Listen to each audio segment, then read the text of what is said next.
പച്ച കിട്ടിയില്ലെങ്കിൽ എന്ത് ചെയ്യും, ഉണക്ക വാങ്ങും. ഇത് മീനിൻ്റെ കാര്യത്തിലും അങ്ങനെ തന്നെയാണ്. മീൻ പച്ച മീനൊന്നും കിട്ടിയില്ലെന്നുണ്ടെങ്കിൽ ഉണക്ക മീൻ വാങ്ങും. അത് വെച്ച് ഉണക്ക മീനിൻ്റെ ചാറൊക്കെ ഉണ്ടാക്കൂലേ, അതേപോലെ ഇന്ന് ഞാനിവിടെ ഉണക്ക ചെമ്മീൻ ചമ്മന്തി ഉണ്ടാക്കാനാണ് കേട്ടോ.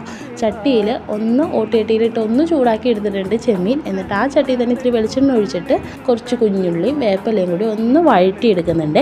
എന്നിട്ട് മിക്സിയിലിട്ട് ഒന്ന് കറക്കിയെടുക്കാനാണ്. വറ്റൽമുളക് വേണമായിരുന്നു, എൻ്റെ ഇവിടെ ചതച്ച മുളകായിരുന്നു, അത് എടുത്തിട്ടുണ്ട്. പിന്നെ ഇച്ചിരി മുളകും കൂടി ഇട്ടിട്ട് കറക്കിയാണ് ഈ ചെമ്മീനും തേങ്ങാപ്പീരയും കൂടി ഇട്ട് കൊടുത്തിട്ടുണ്ട് കേട്ടോ. എന്നിട്ട് അതെല്ലാവരും കൂടി ഒന്ന് കറക്കി, എന്നിട്ട് നമ്മൾ ആദ്യം ഉള്ളി വറുത്ത ആ ചട്ടിയിലെ വെളിച്ചെണ്ണയിൽ അതിനകത്തോട്ട് ഇച്ചിരി മുളക് കൂടി ഇട്ട് കൊടുത്തിട്ടുണ്ട്.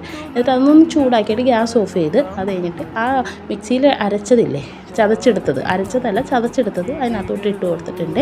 എന്നിട്ട് അതൊന്ന് നല്ലോണം മിക്സ് ചെയ്ത് കഴിഞ്ഞിട്ട് ഗ്യാസ് ഓണാക്കി, എന്നിട്ട് ഒരു 5 മിനിറ്റോളം കൈയെടുക്കാതെ നല്ലോണം ഇളക്കിയെടുക്കുക. അപ്പോൾ വേറൊരു ടേസ്റ്റാണ് കേട്ടോ. ഇന്ന് ഇതായിരുന്നു ഇവിടെ ഉച്ചക്കെന്ന് പറയാനായിട്ട് പറ്റില്ല. എനിക്കൊരു 12 മണിക്ക് മുമ്പായിട്ട് ഞാനൊരിത്തിരി ചോറെടുത്ത് കഴിച്ച് ഇതിൻ്റെ ഉമ്മാനും ഓടിച്ചപ്പോൾ തന്നെ